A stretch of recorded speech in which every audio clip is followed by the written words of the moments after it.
Et nous recevons sans plus tarder Eric Para, le docteur Eric Para, président donc, de l'association Honoea et pneumologue au CHPF. Tante Yorana. Yorana.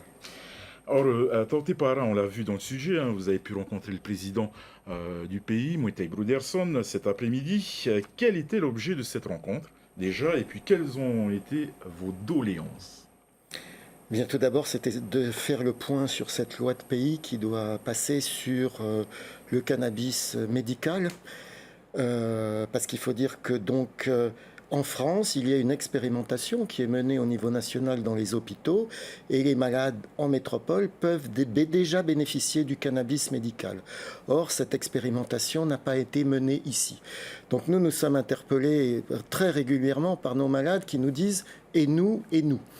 Alors, il faut bien préciser les choses, que c'est bien du médical et c'est sécurisé. C'est pour le reconnaître comme un médicament dans une liste de maladies qui est très connue, notamment dans les maladies neurologiques, ça c'est plutôt le CBD, mais aussi dans les maladies carcinologiques et en particulier dans les soins palliatifs, dans la prise en charge de la douleur. Donc nous et nos malades, on attend ce médicament. Et je dirais qu'on est prêt. Les autorités médicales, le Conseil de l'ordre des médecins, le Conseil de l'ordre des pharmaciens ont donné un avis favorable. Donc on est en toute sécurité.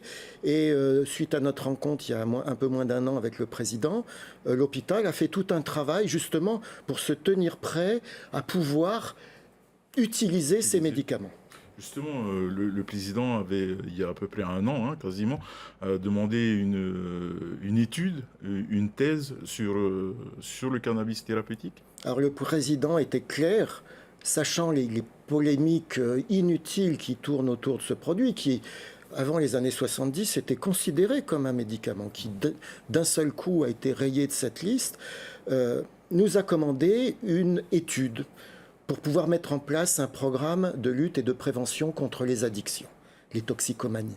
Et bien entendu, nous, professionnels de santé, nous en sommes très fortement demandeurs.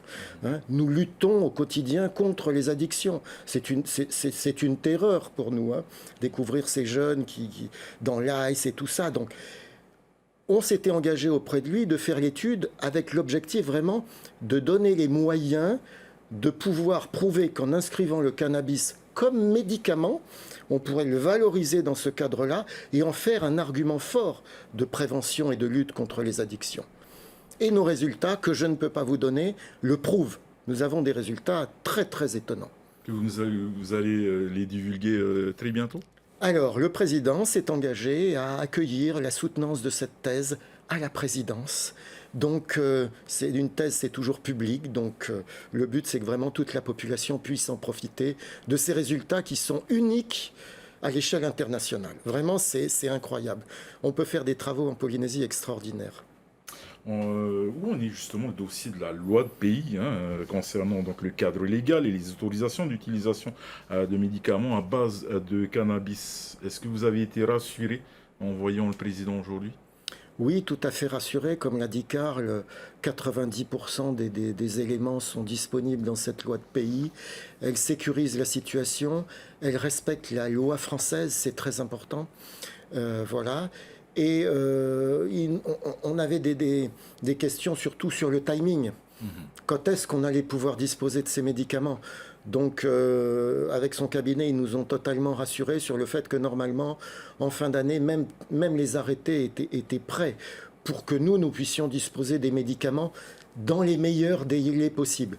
Alors, très certainement, dans un premier temps, par une importation, mais vraiment, l'association Noea et je crois on soutient la mise en place d'une filière économique. Oui, justement, hein, vous défendez l'intérêt du développement donc d'une filière économique et sociale. Et comment est-ce que vous allez pouvoir justement mettre tout ça en place? Alors par deux voies. Premièrement, une filière de production sécurisée.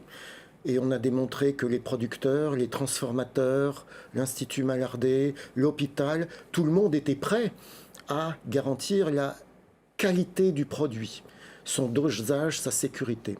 Et par la voie que vous m'entendez souvent défendre, celle des néo-tradipraticiens qui sont en place, notamment aux urgences de l'hôpital, sur lequel on fait une autre étude d'ailleurs pour démontrer leur efficacité. Ils sont prêts à attendre ce médicament dans la tradition polynésienne qui est celle du taurumi et à la sécuriser totalement avec nous dans le cadre d'une recherche pour dire pour telle pathologie douloureuse, telle dose, pendant combien de temps, pour qu'il n'y ait absolument aucun accident. Un exemple, le taurumi, hein, on rappelle à nos téléspectateurs que c'est le massage traditionnel en utilisant donc des huiles à base donc de cannabis thérapeutique. À base d'huile de coco dans lequel on fait macérer du cannabis. Enfin, voilà, dans le cannabis, on peut avoir des fleurs qui contiennent beaucoup de THC, donc la drogue active, mais aussi du CBD, dans lequel il n'y a quasiment pas de THC. Donc tout ça, on peut jouer sur les dosages. Donc là, on est vraiment dans la recherche thérapeutique qu'on pourrait mener chez nous, bien entendu, et valoriser à l'international nos produits, à la fois nos produits, cannabis médical de Polynésie, et même cannabis médical de Polynésie, testé par les néo-tradipraticiens polynésiens. Donc, au-delà d'un produit, on pourrait même avoir une procédure de soins. Et bien entendu, ça serait un atout fort pour exporter notre produit, parce qu'actuellement, la France métropolitaine achète à d'autres pays, alors que ça pourrait venir de ces territoires d'outre-mer, et en particulier de Polynésie. Tautipara, merci beaucoup pour toutes ces précisions et merci d'avoir d'être venu sur ce plateau ce soir.